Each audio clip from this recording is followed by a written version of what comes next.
এই প্রশ্নের জবাব আমার দেওয়া উচিত না। এই প্রশ্নের জবাব আপনারা দিবেন, মিডিয়া দিবে। এই প্রশ্নের জবাব জেনারেল পাবলিক দিবে, বাংলাদেশের লোকাল ইনভেস্টররা দিবে, যে যারা এসেছে তারা কি নিউ ইয়র্কের ট্যাক্সি ড্রাইভার নাকি সে আসলে নিউ ইয়র্কের একজন ইনভেস্টর। অল ইন অল এই 4 দিনের এগেন আমি এই জন্য বলছি যে কোয়ান্টিটেটিভটাতে কাইন্ডলি হ্যাং আপ হয়ে যাবেন না। হ্যাঁ, আমরা 1.5 কোটি টাকা খরচ করেছি মাত্র, হ্যাঁ মাত্র 5 কোটি টাকা লেগেছে, এবং হ্যাঁ তাতে 3100 কোটি টাকা ইনভেস্টমেন্ট হয়েছে, but that was not the idea. The idea is to build a pipeline to change the narrative of Bangladesh, এবং সেটাই আমরা পুশ করার চেষ্টা করেছি। প্রথমে বলি বিনিয়োগকারীরা কি ধরনের কনসার্ন রেজ করেছেন। একদম আপনি যেহেতু মোটা দাগে বলতে বললেন, আমি আরেকটা কোয়েশ্চেন নিতে পারবো, তাহলে মোটা দাগে 2টা পয়েন্ট বলি। বিনিয়োগকারীরা বলেছেন, প্রথমটা বলেছেন যারা প্রথমবারের মতো বাংলাদেশে এবার এসেছেন তারা সবাই বলেছেন যে ওনাদের পরিচিত যত অর্গানাইজেশন আছে এবং কোম্পানি আছে তাদেরকে আসলে ঠিক এনাদের মতো করে আমাদের বাংলাদেশে একবার নিয়ে আসা দরকার। বাংলাদেশে ফিজিক্যালি আসা ছাড়া কোনোভাবেই বাংলাদেশকে ফুল ভিজুয়ালাইজ করা সম্ভব না, বাংলাদেশের মানুষকেও ভিজুয়ালাইজ করা সম্ভব না। কারণ আমাদেরকে মোটা দাগে সাউথ এশিয়ান একটা নেশন হিসেবে ফেলে দেওয়া হয়, এবং আমাদেরকে মোটা দাগে ওই হাইলি ডেন্স এবং বন্যার্থ এই সেই হ্যান ত্যান বিভিন্ন ধরনের নেগেটিভ ন্যারেটিভের উপর বেস করে বাংলাদেশকে অ্যাজিউম করে নেওয়া হয়। তো এই বাংলাদেশের মানুষের যে রেজিলিয়েন্স, বাংলাদেশের মানুষের যে অ্যাটিটিউড, এই অ্যাটিটিউডটা আসলে এই স্পিরিট আপনি ফিজিক্যালি ইন্টারাক্ট না করলে কোনোদিন ধরতে পারবেন না।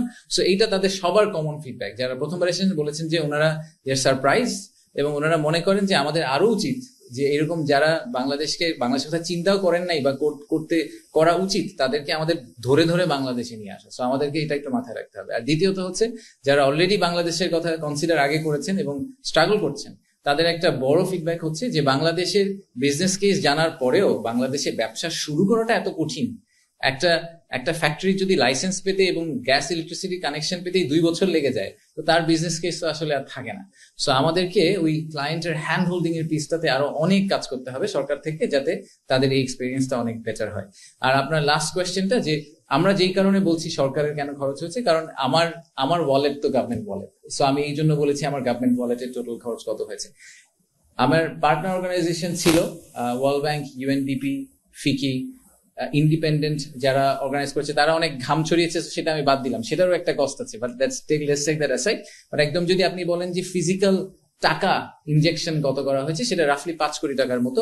বাকি টাকাটা আমাদের পার্টনার অর্গানাইজেশন গুলো আমাদেরকে সাপোর্ট দিয়ে করেছে, almost in the form of grant. They thought যে দিস ইজ ইম্পর্টেন্ট ফর বাংলাদেশের ব্র্যান্ড বিল্ডিং এর জন্য, তাই তারা আমাদেরকে ওইটা দিয়ে সাপোর্ট করেছে। সো অল ইন অল এই 4 দিনের এগেন আমি এই জন্য বলছি যে কোয়ান্টিটেটিভটাতে কাইন্ডলি হ্যাং আপ হয়ে যাবেন না। হ্যাঁ, আমরা 1.5 কোটি টাকা খরচ করেছি মাত্র, হ্যাঁ মাত্র 5 কোটি টাকা লেগেছে, এবং হ্যাঁ তাতে 3100 কোটি টাকা ইনভেস্টমেন্ট হয়েছে, but that was not the idea. The idea is to build a pipeline to change the narrative of Bangladesh. এবং ভিডিওটি যদি ভালো লেগে থাকে তো অবশ্যই আমার চ্যানেলটি সাবস্ক্রাইব করবেন। আজকের মতো এখানে শেষ করছি। আল্লাহ হাফেজ। বাংলাদেশ জিন্দাবাদ।